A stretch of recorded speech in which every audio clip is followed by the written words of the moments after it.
have courage in this moment to speak out about what you believe in. We're trying to do big goals. We're trying to create our dream lives. We're trying to scale businesses. We want to make an impact in the world. The very first step is to be comfortable using your voice and speaking out on matters that are important to you. Having integrity and having a backbone is the foundation to creating your dream life.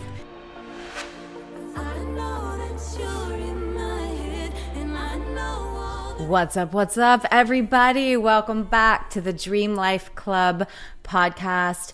This podcast is for you if you are an entrepreneur or a creative ready to grow, ready to scale, and make the impact in the world that you were meant to make, and do it all while being holistically fulfilled and holistically successful in not only your finances, but your relationships, your health, your mind, your mental health, all of that kind of stuff.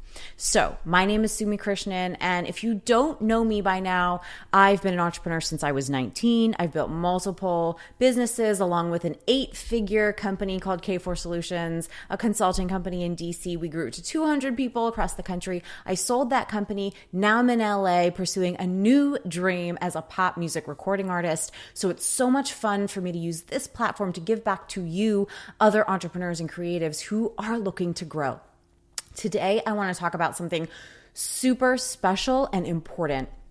And it's about ways that we can and the importance of using our platforms to speak out on issues that are important to us, especially at this time in the world where our politics are so divided, where the United States of America has never been at such a critical juncture of are our freedoms and is our democracy going to survive, or are our institutions going to be threatened by authoritarian ways of thinking and ways of being, which is sort of in the air right now? And I want to expand on this a little bit. If you're not sure what I'm talking about right now, listen in, because a lot of people aren't. Our media, and this is so meta, because our media these days, media are democratized, right? Like, meaning splintered. Like, nobody sits down and watches the same 7:00 evening news anymore as they did like in our parents' generations. And so I think because of that, there are these bubbles that have been created. And each one of us has a platform that serves a bubble in a way, if you think about it that way. And that's why at this time in the world, with the way that media is operating, it's so important that none of us ignore the important things that are going on in the world, because we each have a responsibility to the bubble that listens to us. So in a way, each one of us with a platform, as an entrepreneur or a creative with a platform, each one of us is really also a journalist, because we have influence over our listeners and our fans and our followers, right? And so it's our responsibility to stay up with what's going on. If we consider ourselves a leader, then we have to stay up and abreast of what's going on and help our audience, our community, filter what's going on through the lens of the values that we all share. Okay, so I want to talk a little bit today about the absolute gravity of the moment that we're in. So most of us, if you're listening to this, you're probably a millennial. We have maybe some Gen Xers and some Gen Zers on this as well, in this community as well. But most likely, no matter who you are, you've grown up and you've been accustomed to a society where democracy was just the norm. Like, of course we live in a democracy. Of course we have certain unalienable rights. Of course we have certain freedoms. Of course we don't think that we could just like shoot our neighbor and have no consequences come to us, right? Like, we trust the system to a certain extent. Of course, I'm not saying it's perfect. Of course, I'm not saying it always has been perfect. Over the course of this country's history, we've done some horrific things to the African American community and to the Native community and to other immigrants and immigrant communities in general. But for the most part, and as compared to other countries in the world, we've always at least had some level of trust that there will be some accountability for our actions. We can't get away with murder. We can't just we can't just ignore all the laws and expect to keep living our lives. The problem with that is that we don't question that. We don't question the fact that the American experiment was exactly that, an experiment of governance that had never been done before. And with that experiment comes certain responsibilities of us as citizens to keep it going. And what's happened in the past few weeks with some of the things that it has come out that Trump has said to his generals, to his chief of staff, to his most trusted advisors, they're now speaking out saying, okay, this guy who was in the presidency 2016 to 2020 and now is running again to be in the presidency again poses a real threat, poses a real risk to our country, where our system of laws and governance, rule of law, freedoms are at risk, are threatened because of this guy's tendencies toward authoritarianism, because this guy actually wants a dictatorship-like power. And you don't have to trust me about that. He's come out and said it. John Kelly, his chief of staff, has come out finally and said clearly that Trump has said things like that to him while in office, that he wishes he had generals like Hitler has had, that and then Trump himself has said in interviews recently that he would use the U.S. military against his political opponents, whoever he dubs an enemy from within, okay, that he wants unchecked authoritarian-like power is evident from the way that he praises Putin and praises Kim Jong-un and praises President Xi of China. These are the types of examples that he thinks should be ruling this country. And what I am speaking out about in this episode and why it's so important is because we take for granted that we live in a democracy. Not everybody around the world lives in a democracy. We are in a very unique situation. And it's so important that we recognize what's going on and not take for granted that we will have this system of governance forever unless we do something about it.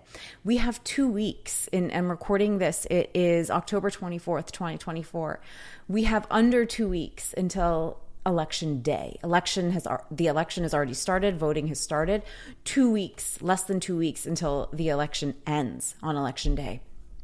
And if you care about kind of saving our way of operating in this country, where we elect our elected officials, where they might not always do what we want them to do, but at least we have a voice, at least we have a vote, okay? If you care about some of the things like women's rights, okay, like common sense gun laws, where we don't have to worry that our kids will be going to schools with unchecked weapons of war on the street, coming into our schools with assault rifles, killing children. This is a common occurrence in America today. And J.D. Vance, Trump's running mate, has said, well, it's a fact we have to deal with. He's completely wrong. We don't have to accept this fact. When we had a ban on military-style assault weapons, the number of mass shootings in this country was significantly smaller. We have data on that.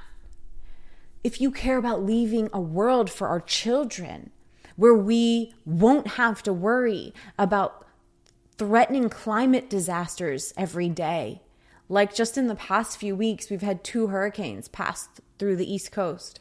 Horrendous hurricanes, killing hundreds of people. And these things will keep happening unless we do something about them. And what we know is that, unfortunately, not only is Trump and his lackeys wanting authoritarian-like dictatorship-style power where they can use the military for their own personal desires, wishes, and wants, which is not what the U.S. military is for. The U.S. military serves the Constitution. But not only is that at risk, we also have the entire platform of the current Republican Party, which has now turned so extreme, where women's rights are completely stripped. The government has a say on what we do with our own bodies, where if that's not an issue that you can get behind, what about kids? What about kids at schools not having their lives threatened, right? What about climate, leaving a sustainable planet for our kids? What about money in politics? The amount of black money, dark money, as they call it, in politics now, coming in from whoever knows where. Nobody knows, because foreign powers could be donating to super PACs. And literally, these super PACs are associated with, informally associated with a presidential candidate or any candidate. And billions of dollars could be coming in through these super PACs, running ads, putting up street campaigns, going door to door, knocking on people's doors, paying people to go knock on people's doors to send some message, which now can be completely full of lies. And there is even no consistent media that's checking those lies. So we got to get money out of politics so we can get some sense of reality back in our country, right? And money in politics, basically that decision where you could have unlimited dark money, undisclosed donors come in through super PACs, that happened in a Supreme Court decision of 2010.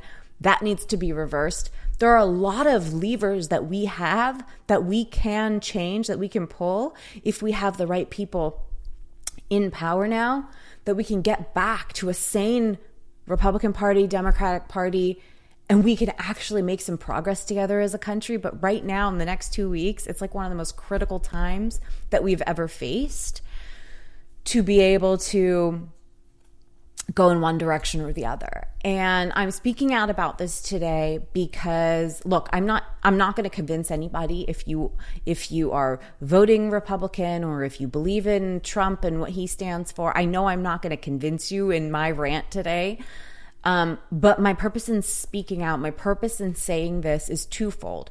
One is if you're considering sitting out or not voting, or you don't think that your voice or your vote matters, I urge you to go vote. Vote for Kamala Harris and the Democrats down ballot so that we have at least a chance of securing our freedom, securing our rights, saving our planet, keeping our schools safe, creating an economy that works for everybody and not just the richest of the rich. You know, when you look at Russia, one of Trump's touted best friends is the dictator Putin, who will in cold blood kill people who oppose him. That's how that country operates. Russia has one of the smallest economies in the world, even though it's one of the largest pieces of land in the world. It makes no sense. And why is that? It's because in Russia, there is no economy that works for everybody. You've got the super rich, ultra wealthy oligarchs who own everything, who have all the money. And then everybody else lives in pretty much poor fashion. And that's why I say, if you care about creating economic opportunity for everybody, vote for Kamala Harris and everybody Democrat down the ballot, because that's the side that in this completely divided, extreme environment, that's the side who will not just keep giving tax breaks to billionaires and creating a worse future for everybody else. That's why I find it so funny and so ironic that the masses of people in middle America who are voting for Trump believe that Trump and Vance will serve their interest as middle class and lower middle class population. They're going to get the shit end of the stick. But Trump's rhetoric, and the rhetoric is so powerful. There is some charisma. There is some thing about Trump's whole presence and his lies that pull a lot of people into believing that he is there to help them. And it's really sad. So I'm not going to convince you if you're a Trump voter to not vote for Trump. But what I will say is if you're at all on the fence, think about future generations. Think about the fact that we can't take our democracy for granted. Think about the fact that even though 98% of people want common sense gun regulations so that people who are criminals, so that people with mental health issues can't get easy access to assault weapons, why do we want that? Who wants that? Nobody wants that. Those are the kinds of common sense reforms that the Democrats will be able to put into place down ballot. If Kamala Harris and Tim Walz are given a Senate and a House that have the Democrats in control, we'll be able to get some of these things done. We'll actually be able to make some progress.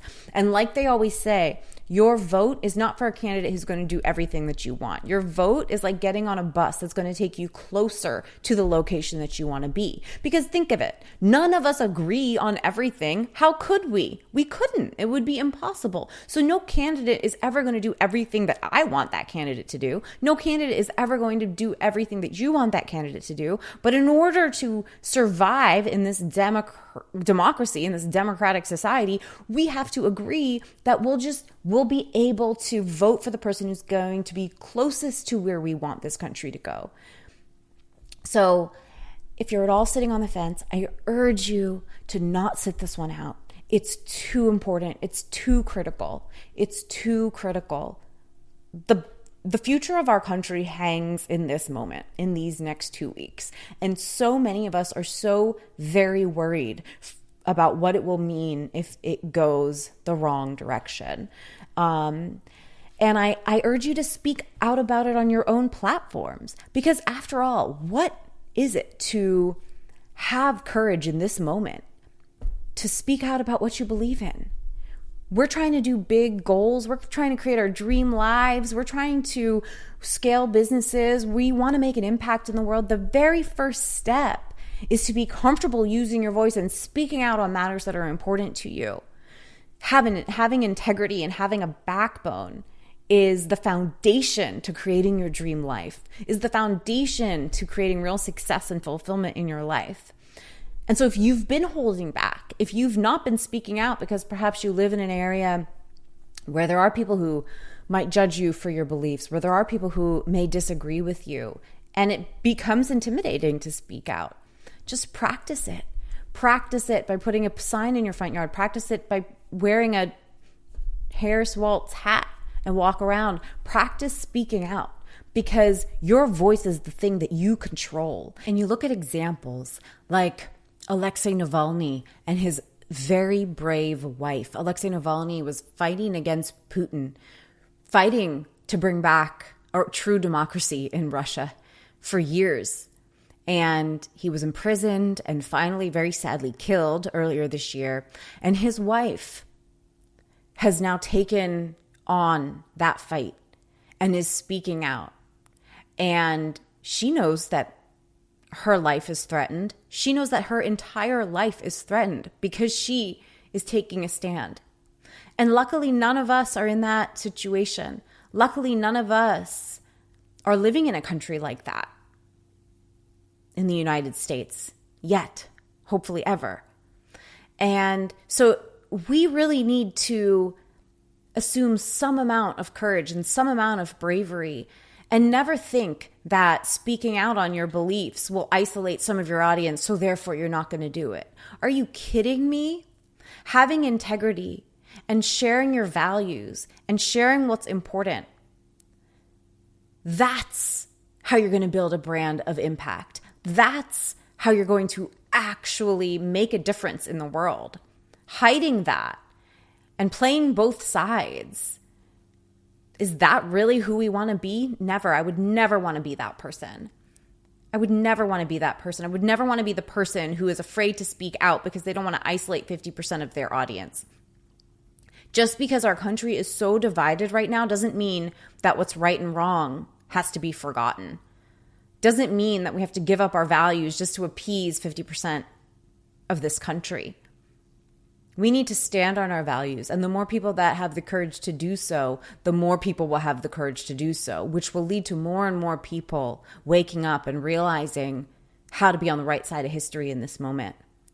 And so, yes, I think that this is a very important moment that we're in. And I don't think any of us should be sitting this out. And especially if you're an entrepreneur with a platform or a creative with a platform, if you have an email list, social media, if you have an influence over a small amount of people in your life, now's the time to help people understand that we have got to vote and we have got to volunteer and we have got to use our platforms and use our voices to speak out.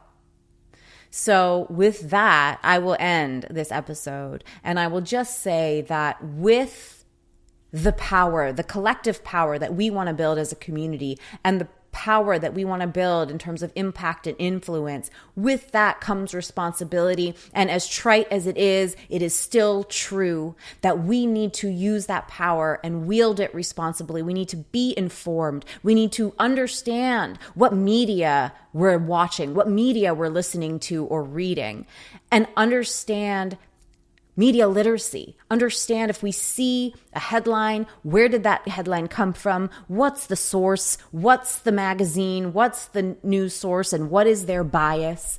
Not just believing everything we see. Absolutely just not just believing everything we see on social media. Understanding that deep fakes are a real thing right now in the environment. Understanding that people can make videos that look like a certain person is talking when it's just all made up. We need to be very aware of what's going on in this climate now more than ever. With power that we are building collectively and individually comes responsibility.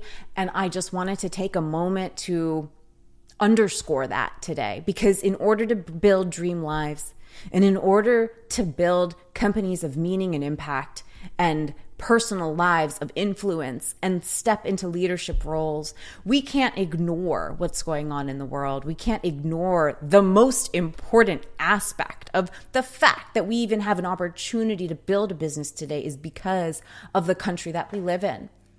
We couldn't do this everywhere. And so if you are an entrepreneur, even more than any other thing is the reason why we need to protect our democracy and protect our freedoms, and the reason why we should be voting for Kamala Harris and the Democrats down the ballot like it's a no-brainer in this election. I don't care if you're a Republican. I don't care if you're an independent. I don't care if you're a Democrat. None of that matters. What matters now is, do we want to move forward in the democratic system and society where our voice matters and our vote matters? Or do we want to have all of that as a question mark? Because no one knows what's going to happen next if it goes the wrong way.